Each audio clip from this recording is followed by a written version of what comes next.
you guys with the Vampire Academy books before booking the show? Super familiar. I'm actually a big fan of the series. And I read them when I was a teenager and loved them and loved the movie when it came out. It was really sad that, you know, more movies didn't come out, but, you know, now we're doing it and we get to tell the full story. So yeah, huge fan, and as soon as I got the audition I was like, no way, I know this character, I love this character, and then yeah, booked the job and was just like ecstatic. For me, I remember seeing the title come through. It rang a core memory, but I was like, this looks so cool. I did some research and I was like, oh my god, I went to see this film in the cinemas. Yeah. I was like, I remember this is when I was in high school and I went to see the movie. Once I booked the job, I took the time to read the first few books just to get it felt like a responsibility to do that. And I'm so glad I did, because the blueprint that he lays out is great, and we kept that to achieve the essence of this character, I hope. The essences. But yeah, no, so I am now a huge fan of Vampire Academy. I understand why the story is so loved, and I hope that new audiences can watch our show and fall in love with the books just as much as we have. Yeah. Great answer. What in the books about your character did you love so much that you knew you had to make sure you captured when you were playing on the series? Oh, I kind of liked the cowboy duster. That's just that attribute, right? You're obsessed! He's obsessed with the duster! Obsessed with the duster. Let it go, man! I love it. I think for me, just Dimitri's devotion to what he does, be it protect the Roy and be it his love for Rose, which flourishes as the book goes on. I think that's, he's a man that goes all the way or nowhere at all. Yeah. Sorry, what was the question? I forgot. Sorry. I was just looking at it like, yeah, wow. What did you like so much about him? Right. The character of Rose. Yeah, the scary thing about us is that we're too similar, and sometimes I don't know where Rose finishes and where I begin. You know, fiery, passionate, sometimes inappropriate. You know, like she's a fighter, and she fights for what she loves and what she believes in, and sometimes it doesn't always land, and I definitely identify with that myself. So Undeniably yourself. Yeah, undeniably myself. I'll take that. Unapologetically, in the best way. In the best, very best way. Thank you.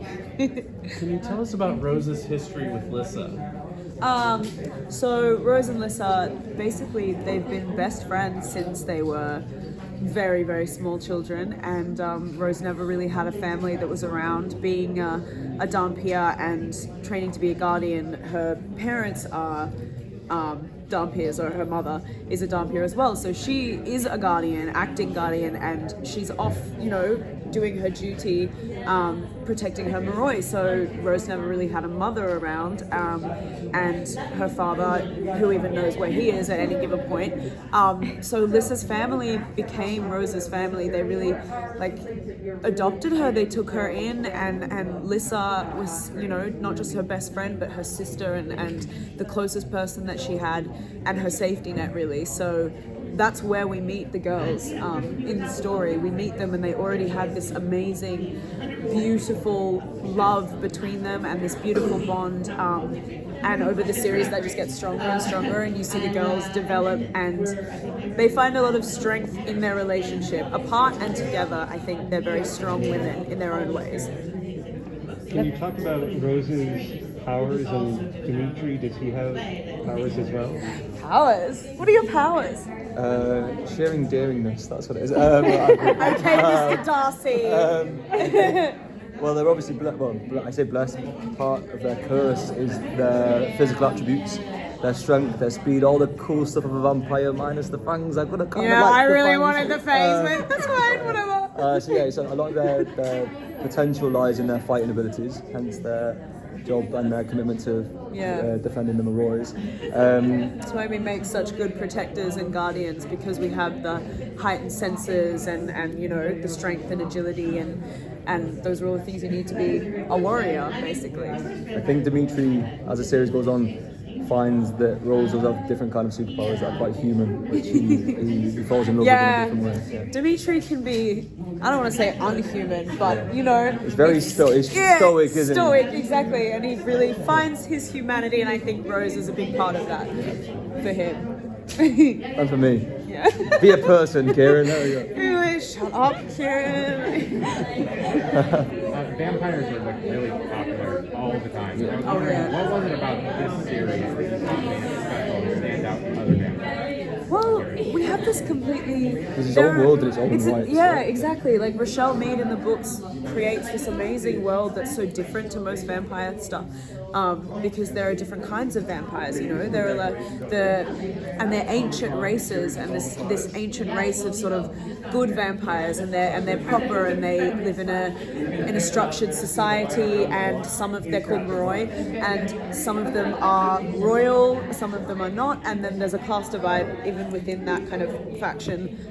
But then there are the Dampiers like us, who are the warriors and the protectors and the guardians, and we are half human, half vampire hybrids, and so we can go out into the sun, and we don't have to live by drinking blood or anything like that, but then we do have the heightened senses. I think in the world's complexity, we're able to use the vampire fantasy world as like a metaphor really for a bit of our own society. There is a real mirror being held up here it's an to things allegory. that are happening that people will be familiar with. They'll watch the show and they'll expect all the funky fantasy vampire stuff, and they'll be challenged. I think they'll come away feeling like, oh, this feels a little bit close to home, and I think that's what this world does in such a Absolutely. way. And you get, like you said, you get all the sexy stuff, and you get the fangs and the blood and the all of that kind of stuff. But also, like, you definitely get something that reflects our society in the sense of, like,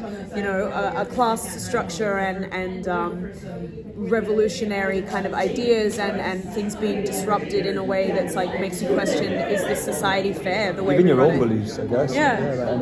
Definitely. It's quite exciting, really. I think people will switch it on and then get lost in this idea. Exactly. Oh wow! It makes you challenge your own beliefs and question different things. And And the bad vampires are very scary as well. They're called Strigoi, and they've got the full bad vampire get-up. They've got red eyes, and I can't say too much, obviously, but they're... But I can promise this: if the audience are 30% as scared as I was the first time I had to fight one on set, we are on to a good show, because Seriously? heart in my mouth, terrified. Literally, Genuine fear. like the first, I remember. Genuine fear. I was the same. The first time I ever fought someone in the full Strigoi bad vampire get up, and they just run at you, and they're like ferocious, like this and that, and you just forget your fight choreography, and you're just like, that was your first Wait, day. what was that? He Yeah. literally just ducked. No, I was like, and on my first day, I was like, can we cut and come swings back at to me, and my brain just goes, the Noah choreo, like, look at her, just block the punch. She was like, that was close, right? Yeah. That was close. Anyone see that? Can we use that in the cut? That was kind of reactive. God. That was great. Terrifying. How difficult was the physical training? I mean, because they show you guys actually doing training. So how is it to train for training? I think that was a massive part of where we found, for me, because you obviously had a lot of stuff going on with Lissa, but a lot of Dimitri's scenes, especially as humanity comes out with scenes with Rose, and I think a massive part of their relationship in the books is the training, and I think for me, the training for the training actually helped me find Dimitri on a Definitely. It helped me find the connection with Rose, because we had to that was an experience we had to share, and we found things that worked for Rose. Physically getting into your character is also something that's like important to me in terms of the process of making a character. Like, it's like putting on the clothes, you step into the clothes and you step into the role. And I think training and figuring out our own fighting styles within the training and like the martial arts that they were teaching us and stuff like that was really cool for character building. And then a lot of our scenes in the beginning are training together, and so we would train in the gym to bring that together, and it was lots of different martial arts styles. The incorporation of our own histories as well.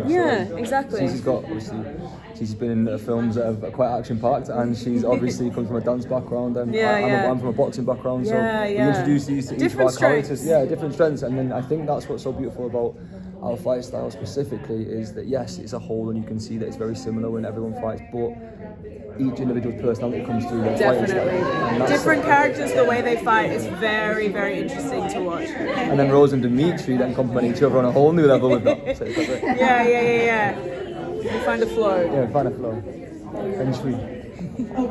Thank you. Thank you so much.